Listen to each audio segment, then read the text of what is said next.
سلام به دوستای عزیزم، امیدوارم حال همگی خوب باشه. به کانال خودتون خوش اومدید. یادتون باشه که قبل از نگاه کردن ویدیو اگر تا حالا سابسکرایب نکردید حتما به کانال سابسکرایب بکنید و دکمه زنگ کنارش هم فعال بکنید که بتونید از تمام ویدیوها استفاده کنید.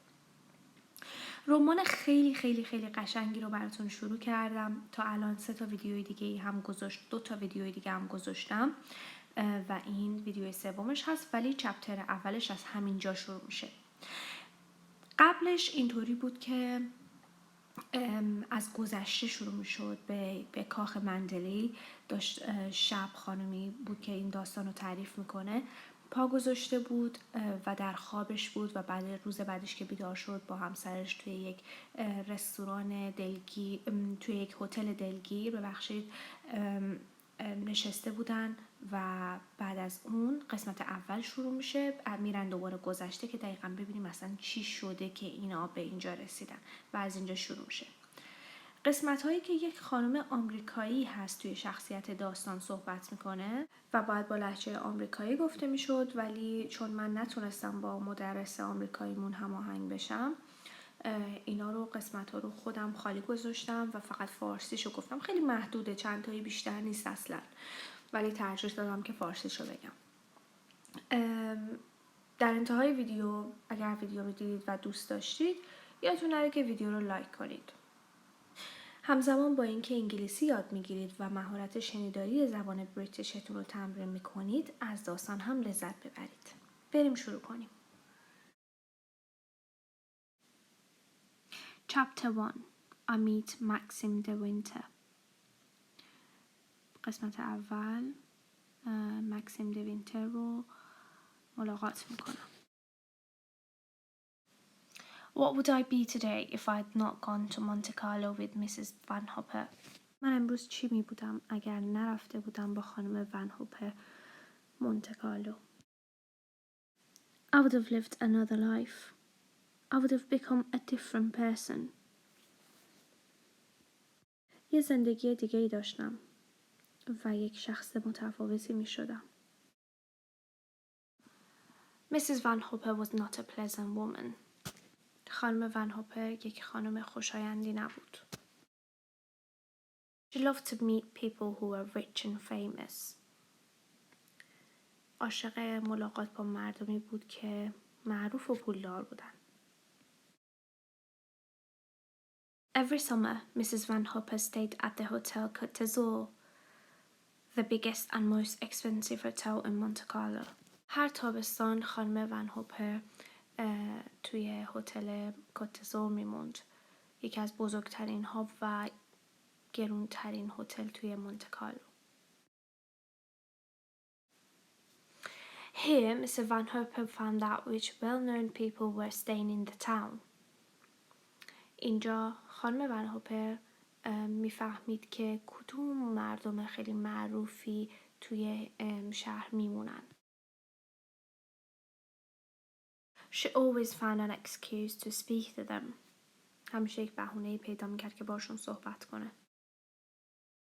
Then, pretending to know them well, she asked her victims rude questions in her loud American voice.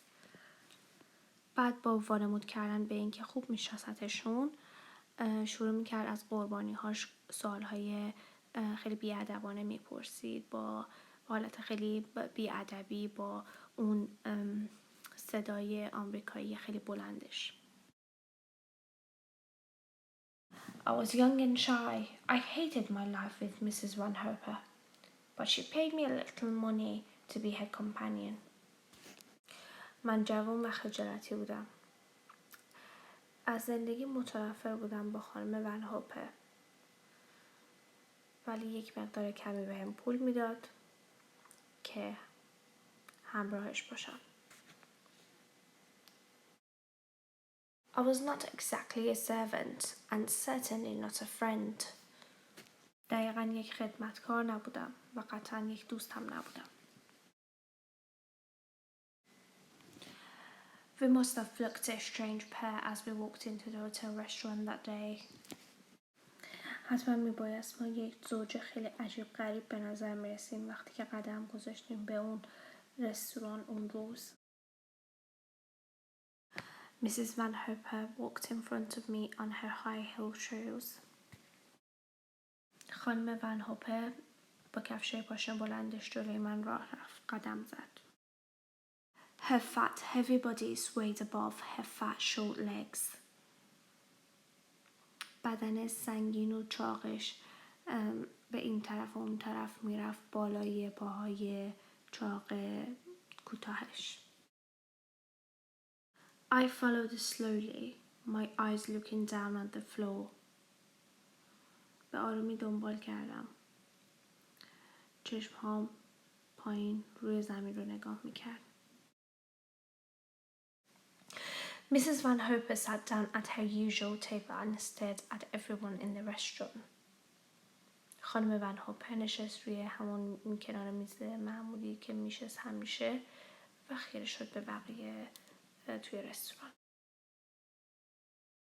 There isn't one well-known person here, he said in her loud voice.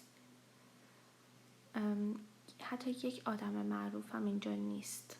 با صدای بلندش گفت. There is no one I want to talk to. یه نفرم نیست که من بخوام باهاش صحبت کنم. Mrs. Van Hopper was very greedy. She ordered a large lunch for herself. خانم ون هوپر خیلی greedy بود. greedy به کسی میگن که خیلی ولع میزنه برای غذا. یک ناهار خیلی بزرگ برای خودش سفارش داد. We ate in silence. The rich sauce ran down Mrs. Van Hopper's chin. توی سکوت غذا خوردیم. سس غلیظ ریخت پایین از چونه خانم ون هوپر.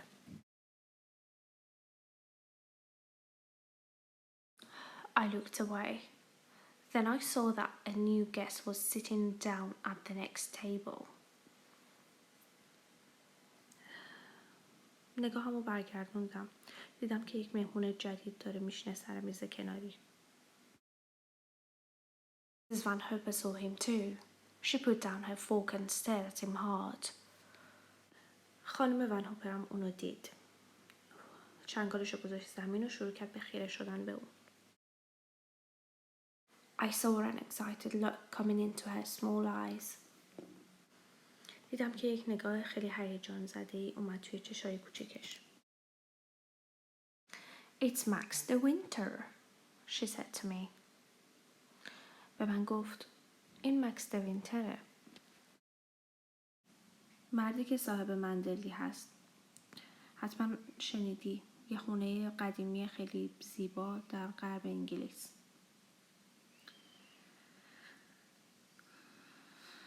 به نظر بیمار میرسه نیست؟ همسرش یه دفعه فوت کرده پارسال. میگن قلبش شکسته. I felt sorry for the winter already. He was Mrs. Van Hopper's next victim. از پیش برای دوینتر متاسف شدم. چون قربانی بعدی خانم ون هوپر بود. She finished her meal as quickly as possible. I knew what she was going to do.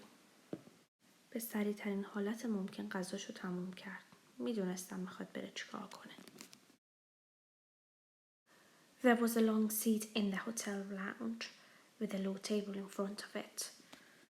یه صندلی با درازای زیاد بلند توی سالن هتل بود با یه دونه میز کوتاه روبروش. The seat was between the restaurant and the main door of the hotel. این صندلی بین رستوران و در اصلی هتل بود. Everyone who left the restaurant had to walk past the seat. هر کسی که میخواد رستوران رو ترک بکنه باید از کنار این صندلی میگذشت، رد میشد. I'll take my coffee in the lounge, Mrs. Van Hopper told the waiter, straight away. من کافیمو توی سالن میخورم. خانم ونکوپر به گارسون گفت همین الان.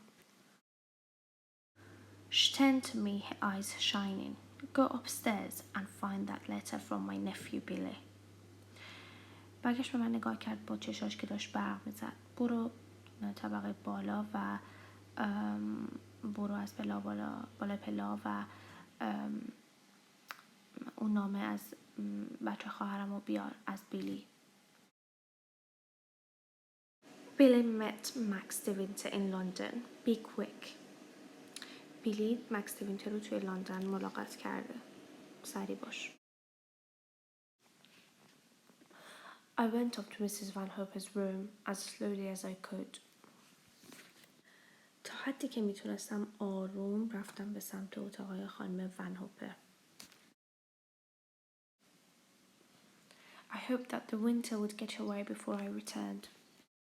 امیدوار بودم که دوینتر بره قبل از اینکه من برگردم. When I came back with the letter, Mrs. Van Hopper was already on the seat in the lounge. وقتی که برگشتم با نامه، خانم ون هوپر روی صندلی توی سالن نشسته بود. The winter was sitting next to her. He was a dark-haired, handsome man. دوینتر کنارش نشسته بود. او یک مرد با موهای تیره و خیلی خوشتیپ بود. His face was pale and his dark eyes had a sad lost look. صورت رنگ پریده‌ای داشت و چشای تیرش یک نگاه غریب و ناراحتی داشتن. دوینتر stood up politely as I gave Mrs. Van Hopper a letter. دوینتر مؤدبانه وایساد همینطور که من نامش رو به خانم ون هوپر میدادم. Mr. De Winter is having coffee with us. Go ask the waiter for another cup, Mrs. Van Hopper told me. آقای دوینتر میخواد با ما کافی بنوشه. برو از گارسون یک کاپ دیگه بگیر. خانم ون هوپر به من گفت. No, you're my guests, said De Winter. He called the waiter. دوینتر گفت نه شما مهمون منید و گارسون رو صدا زد. In a moment, De Winter was sitting on a small chair and I was next to Mrs. Van Hopper on the long seat. در یه لحظه دوینتر داشت میشست روی یک صندلی کوچک و من کنار خانم ون هوپر روی اون صندلی بلند نشسته بودم. من همون اول شما رو شناختم، خانم ون هوپر گفت. من شما رو در پارتی بچه خواهرم توی لندن دیدم. ولی فکر نمی کنم شما یک خانم پیری مثل منو یادت مونده باشه. Mrs. Van Hopper gave the winter one of her biggest smiles. و خانم ون هوپر به دوینتر یکی از اون خنده های خیلی بزرگش رو زد. You're wrong. I could never forget you, said the winter in a cold, hard voice. دوینتر با یک صدای سرد و سختی گفت اشتباه میکنید. من هیچ وقت نمیتونستم شما رو فراموش کنم. بیلی رفته تعطیلات الان. خانم ون هوپر ادامه داد.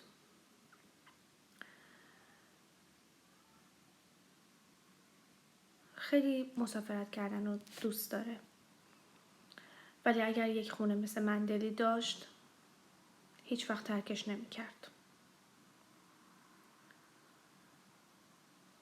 مردم میگن که مندلی یکی از زیباترین خونه های انگلیسه.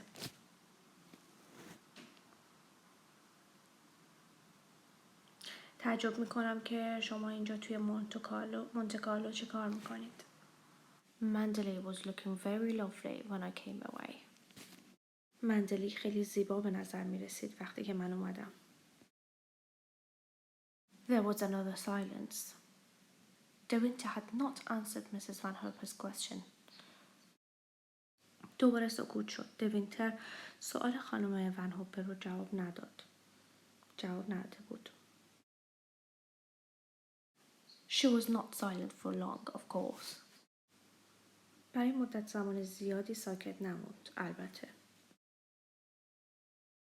She started to tell the winter all the unpleasant gossip of Monte Carlo.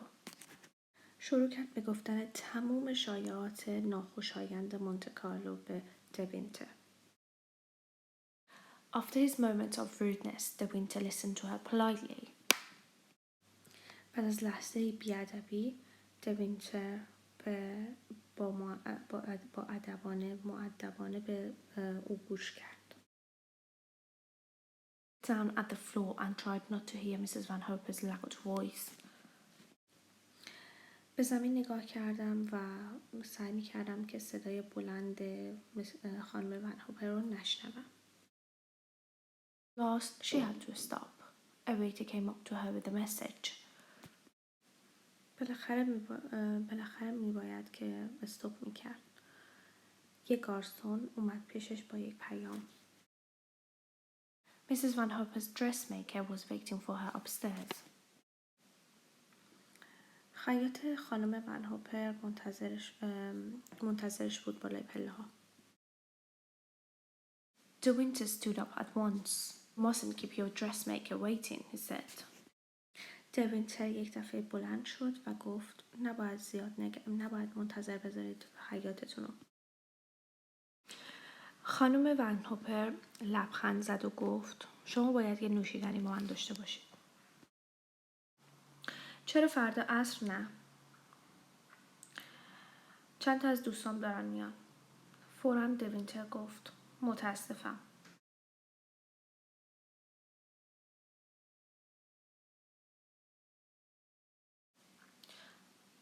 I shall be away all day tomorrow, if you will excuse me. من تمام روز و فردا بیرون هستم، اگر منو میبخشید. He turned and walked out of the lounge. برگشت و از سالن رفت بیرون. وقتی که توی آسانسور ایستاده بودیم، خانم ون هوپر گفت چه مرد عجیبیه مکس دوینتر. بعد از مکس دوینتر آس نیست، ایزه. ببخشید، اپل خودش گس میکنه و حدس میزنه کیبورد و این اشتباه به وجود میاد. خیلی یهویی ترک کرد، خیلی یهویی رفت، ولی قطعا مرد جذابیه.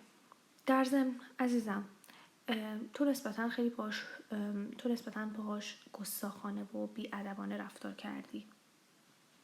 رود یعنی گستاخانه، بی‌ادبانه. باید به مردم نگاه کنی وقتی دارن صحبت میکنن. تو دیگه یه بچه نیستی، میدونی؟ Mrs. Van Hope was soon busy with her dressmaker. خانم ون هوپر خیلی زود مشغول خیاطش شد. I sat on a window seat, looking at the bright day outside. روی یک صندلی کنار پنجره نشستم و بیرون رو نگاه میکردم به روز روشن. I could not go out. Some of Mrs. Van Hope's friends were coming to tea. نمیتونستم برم بیرون. چند تا از دوستای خانم ون هوپر داشتن میومدن برای چای. They were fat, rude women like herself. خانمای چاق و بی‌ادبی مثل خودش بودن. My job was to talk to them, light their cigarettes, and tidy the room after they had gone.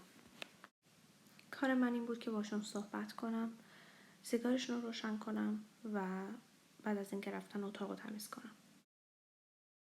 There was a knock on the door. A waiter came in with a note in his hand. در زدن. یک گارسون اومد تو با یک یادداشت توی دستش. Madame is in the bedroom, I told him. But the note was for me. گفتم خانم توی اتاقه. ولی یادداشت برای من بود. There were a few words in an unknown handwriting. چند کلمه توی یه دستخط ناشناس با یه دستخط ناشناس نوشته شده بود. ببخشید بعد آن این باشه ولی اشتباه تایپیه که کیبورد خودش حدس میزنه. Forgive me, I was very rude after lunch. منو ببخش، من خیلی بیادب بودم بعد از نهار. The note was not signed, but I knew it was from the winter. یادداشت امضا نشده بود ولی میدونستم از سمت دوینتره. Is there an answer? The waiter asked me. I looked up. No answer, I said. گارسون پرسید جوابی هست. بالا رو نگاه کردم و گفتم نه هیچ جواب نیست. After the waiter had gone, I put the note in my pocket. بعد از اینکه گارسون رفت یادداشت رو گذاشتم توی جیبم. Mrs. Van Hopper called me from her bedroom. خانم ون هوپر منو از اتاقش صدا کرد. I got up slowly, thinking about the winter and about مندلی. در حال فکر کردن به دوینتر و مندلی آروم بلند شدم.